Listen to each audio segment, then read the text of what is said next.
చలికాలం, వర్షాకాలం ఈ పేర్లు వినగానే మనలో చాలామందికి రెండు రకాల ఫీలింగ్స్ వస్తాయి, అవును కదా? కొందరేమో ఆహా ఎంత బావుందో వాతావరణం, ఒక కప్పు వేడివేడి ఛాయ్ తాగితే బాగుండు అనుకుంటారు. కానీ ఇంకొందరికి మాత్రం ఈ సీజన్ పేరు చెప్తేనే ఒక రకమైన టెన్షన్ మొదలవుతుంది. ఎందుకంటే ఒకవైపేమో ఆగకుండా వచ్చే జలుబు, దగ్గు, ఒళ్ళునొప్పులు, మరోవైపేమో అసలు కారణమే లేకుండా బరువు పెరిగిపోవటం, రోజంతా నీరసంగా, డల్గా ఉండటం, చిన్న విషయాలకే చిరాకు రావడం. చాలా ఇళ్ళు ఈ సీజన్లో ఒక మినీ క్లినిక్ లాగా మారిపోతాయి. ఇక్కడే మనందరం మనల్ని మనం ఒక ప్రశ్న వేసుకోవాలి. ఈ సమస్యలన్నిటికీ కారణం చల్లగా మారుతున్న ప్రకృతా, లేకపోతే ఆ ప్రకృతికి తగ్గట్టుగా మనం మారకపోవడమా, మన జీవనశైలిలో లోపమా? నిజం చెప్పాలంటే ప్రకృతి ఎప్పుడో మనకు శత్రువు కాదు. అది మనల్ని ఇబ్బంది పెట్టాలని అస్సలు చూడదు. అసలు సమస్య ఎక్కడొస్తోందంటే ప్రకృతి తన రూల్స్ మార్చినప్పుడు మనం మాత్రం మన పాత పద్ధతుల్ని పట్టుకుని వేలాడడంలోనే ఉంది. అయితే ఈరోజు మనం ఒక విషయాన్ని చాలా స్పష్టంగా అర్థం చేసుకోబోతున్నాం. ఇదే కాలం, ఒకే సీజన్ కొందరికి మాత్రం జబ్బుల కాలంగా ఎందుకు తయారవుతుంది, మరికొందరికి అదే సీజన్ ఆరోగ్యాన్ని, స్వస్థతను ఎలా ఇస్తుంది? ఈ రెండింటి మధ్య ఉన్న తేడా ఏంటి? ఆ తేడా కేవలం మన జీవన విధానంలోనే ఉంది. ఈ కాలాన్ని మనం ఎలా చూస్తున్నాం, ఎలా డీల్ చేస్తున్నాం అనే దానిపైనే అంత ఆధారపడి ఉంటుందన్నమాట. సరే, మరి ఈ రహస్యాన్ని పూర్తిగా అర్థం చేసుకోవడానికి మనం ఒక 5 ముఖ్యమైన విషయాల్ని స్టెప్ బై స్టెప్ చూద్దాం.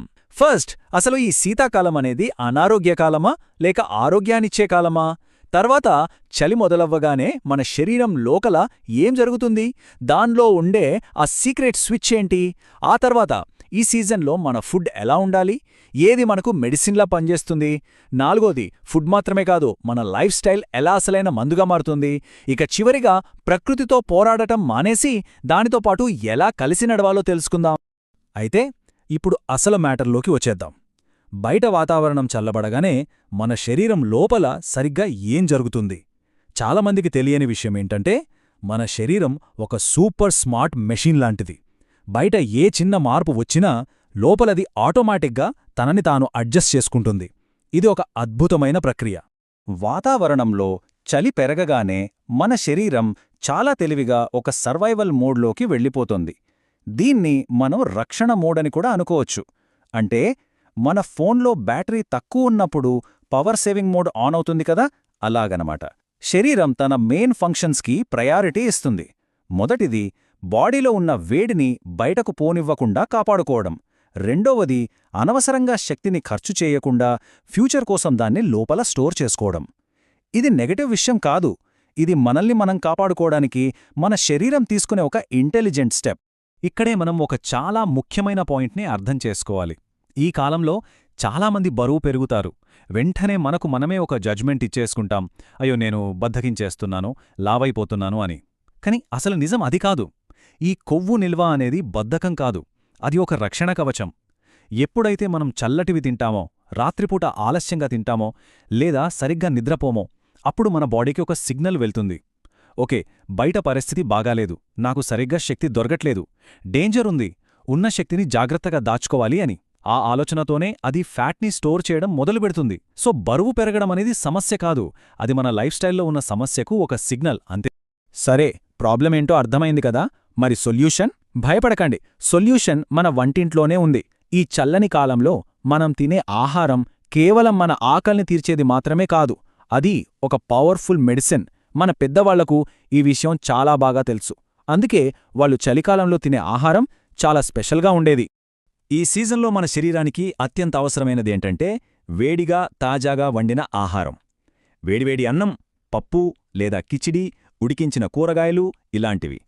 ఎందుకంటే ఆయుర్వేదం ప్రకారం చలికాలంలో మన కడుపులో ఉండే జీర్ణశక్తి అంటే జఠరాగ్ని చాలా బలంగా మండుతూ ఉంటుంది. అంటే మనం ఏం తిన్నా ఈజీగా అరిగించుకునే కెపాసిటీ మన బాడీకుంటుంది. కానీ మనం ఫ్రిడ్జ్లోంచి తీసిన కూల్ డ్రింకులు, పచ్చి సలాడ్లు, ఐస్ వాటర్ తాగినప్పుడేమవుతుందంటే ఆ మండుతున్న అగ్నిమీద నీళ్లు చల్లినట్టు అవుతుంది. అది ఒక్కసారిగా చల్లారిపోతుంది. దానితో జీర్ణక్రియ స్లో అయిపోయి తిన్నది సరిగ్గా అరగక అది లోపల విషపదార్థాలుగా మారుతుంది. మన వంటగదిలో ఉంటే మసాలాలు కేవలం టేస్ట్ కోసం కాదు, ముఖ్యంగా అల్లం, జీలకర్ర, మిరియాలు, ఇంగువ, ఇవి ఈ సీజన్లో చాలా అవసరం. ఇవేం చేస్తాయంటే మనం ఇందాక మాట్లాడుకున్న జఠరాగ్నిని ఇంకాస్త బాగా మండేలా చేస్తాయి. అవి ఆ అగ్నికి ఆజ్యం పోసినట్టు పనిచేస్తాయన్నమాట. జీర్ణశక్తిని పెంచుతాయి, తిన్న ఆహారం ఒంటికి పట్టేలా చేస్తాయి, అంతేకాదు శరీరంలో వేడిని పుట్టించి చలిని తట్టుకునే శక్తిని కూడా ఇస్తాయి. ఈ కాలంలో చాలామంది చేసే ఒక పెద్ద తప్పు, ఫ్యాట్ అంటే భయపడిపోవడం. బరువు పెరుగుతామనే భయంతో నెయ్యి, నూనెలాంటివి పూర్తిగా మానేస్తారు. కాని ఇది మన శరీరానికి మనం చేసే అతి పెద్ద అన్యాయం. నెయ్యి, నువ్వుల నూనె, కొబ్బరి నూనె లాంటి మంచి ఫ్యాట్స్ మనం తీసుకోకపోతే మన బాడీ దాన్ని ఒక ఎమర్జెన్సీ సిగ్నల్గా తీసుకుంటుంది. నాకు సరైన పోషణ దొరకట్లేదు అనుకుని రక్షణ మోడ్లోకి వెళ్ళిపోతుంది. దాని ఫలితమే చర్మం పొడిబారిపోవడం, కీళ్లల్లో నొప్పులు రావడం, జుట్టు విపరీతంగా రాలడం, ఇంకా చెప్పాలంటే ఏ విషయం మీద సరిగ్గా దృష్టి పెట్టలేకపోవడం. ఇప్పుడు చాలా ఇంట్రెస్టింగ్ పాయింట్కొచ్చాం. మన పొట్టకి, మన మెదడుకి ఒక సీక్రెట్ కనెక్షన్ ఉంటుంది. దీన్నే గట్ బ్రెయిన్ కనెక్షన్ అంటారు. అంటే మన జీర్ణ వ్యవస్థ ప్రశాంతంగా, హ్యాపీగా ఉంటే మన మనసు కూడా ప్రశాంతంగా, చురుగ్గా ఉంటుంది. అందుకే ఫేమస్ న్యూట్రిషనిస్ట్ మున్మున్ గెనేరివాల్ ఎప్పుడూ చెప్తారు, ప్రశాంతమైన కడుపు ప్రశాంతమైన మనసుకు దారితీస్తుంది అని. చలికాలంలో హెల్తీగా ఉండాలని చాలామంది జ్యూస్ క్లెన్జ్లు, పచ్చి కూరగాయల డైట్లు చేస్తారు. ఇవి మన జీర్ణ వ్యవస్థను ఒక్కసారిగా షాక్కు గురిచేస్తాయి. ఆ ఎఫెక్టు నేరుగా మన మైండ్ మీద పడి ఆందోళన, చిరాకు, ఏకాగ్రత లేకపోవడం లాంటి సమస్యలు మొదలవుతాయి. ఓకే, ఫుడ్ గురించి అంతా క్లియర్. కానీ కథ ఇక్కడతో అయిపోలేదు. ఆరోగ్యంలో రెండవ, ఇంకా చెప్పాలంటే అతి ముఖ్యమైన పిల్లర్ మన జీవనశైలి. ఈ కాలంలో మన డైలీ హ్యాబిట్స్ మన ఆరోగ్యాన్ని ఎలా మారుస్తాయో చూద్దాం. అసలైన గేమ్ చేంజర్ ఇదే. ప్రముఖ life style coach Luke Coutinho చెప్పిన ఈ మాట చాలా పవర్ఫుల్. శీతాకాలం అనేది అతిగా పుష్ చేసే కాలం కాదు. ఒక్కసారి బయట ప్రకృతిని చూడండి. ఈ కాలంలో జంతువులు కూడా ఎక్కువ విశ్రాంతి తీసుకుంటాయి, చెట్లు ఆకులు రాల్చి తమ శక్తిని కాపాడుకుంటాయి. కాని మనమేం చేస్తాం? సమ్మర్లో ఎంత కష్టపడ్డామో అంతే కష్టపడతాం. అప్పుడు చేసినంత ఇంటెన్స్ వర్కౌట్స్ ఇప్పుడూ చేయాలనుకుంటాం. మన శరీరమేమో ప్లీజ్ కొంచెం రెస్ట్ ఇవ్వు అని అడుగుతుంటే మనం దాన్ని ఇంకాస్త ఒత్తిడికి గురిచేస్తాం. దీనివల్ల మన ఇమ్యూనిటీ సిస్టమ్ వీక్ అయిపోయి చిన్న చిన్న ఇన్ఫెక్షన్లకు కూడా సులభంగా గురవుతాం. మరి సరైన జీవనశైలి అంటే ఏంటి? అదేమీ పెద్ద రాకెట్ సైన్స్ కాదు. చాలా సింపుల్. చిన్న చిన్న మార్పులు చాలు. ఉదయం లేవగానే ఒక 15 నిమిషాలు లేతెండలో నిల్చోవడం, రోజంతా చల్లటి నీళ్లకు బదులు గోరువెచ్చని నీళ్లు తాగడం, టైంకి ప్రశాంతంగా కూర్చొని వేడివేడి భోజనం చేయడం, సాయంత్రం పూట ఒక చిన్న తేలికపాటి నడక, రాత్రిపూట లైట్గా డిన్నర్ చేసి వీలైనంత త్వరగా నిద్రపోవడం. ఇవి వినడానికి చాలా చిన్నవిగా అనిపించొచ్చు, కానీ నిజానికి ఇవే అసలైన మందులు. మన శరీరం తనను తాను హీల్ చేసుకోవడానికి కావలసిన అవకాశాన్ని ఈ చిన్న అలవాట్లే ఇస్తాయి. ఇప్పటిదాకా మనం శరీరం, ఆహారం, జీవనశైలి ఇలా వేర్వేరుగా మాట్లాడుకున్నాం.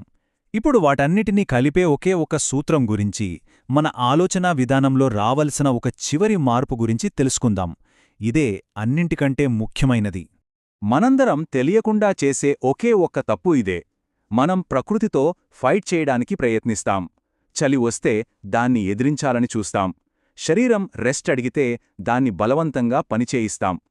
కాని అసలు సీక్రెట్ పోరాటంలో లేదు, కలిసి ప్రవహించడంలో ఉంది. ప్రకృతి తన రిథంని మార్చుకున్నప్పుడు దానికి అనుగుణంగా మన జీవన రిథంని కూడా మనం మార్చుకోవాలి. నది ప్రవాహానికి ఎదురు ఈదడం ఎంత కష్టమో, ప్రకృతికి వ్యతిరేకంగా జీవించడం కూడా అంతే కష్టం. అదే ప్రవాహంతో పాటు వెళ్తే ప్రయాణం ఎంత సులభంగా, ఆనందంగా ఉంటుందో కదా. కాబట్టి ఇప్పుడు మన ముందు 2 దారులు చాలా స్పష్టంగా ఉన్నాయి.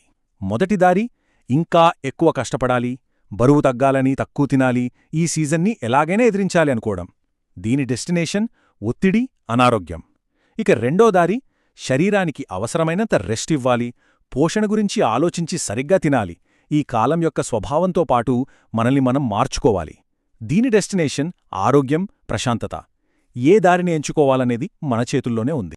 చివరగా ఒక ప్రశ్నతో ముగిద్దాం. మనం ఈ కాలాన్ని ఒక సమస్యగా, ఒక వ్యాధుల కాలంగా చూడొచ్చు, లేదా మన శరీరాన్ని అర్థం చేసుకోవడానికి, దానికి సరైన పోషణ ఇచ్చి దాన్ని సహజంగా బాగుచేసుకోవడానికి ప్రకృతి ఇచ్చిన ఒక అద్భుతమైన అవకాశంగా కూడా చూడొచ్చు. సో ఈ శీతాకాలం మీకు జబ్బులు తెచ్చిపెడుతుందా, లేక మీ శరీరానికి ఒక డాక్టర్గా మారి దాన్ని బాగుచేస్తుందా? నిర్ణయం మీదే. ఈ విశ్లేషణ ఉపయోగపడిందని ఆశిస్తున్నాను.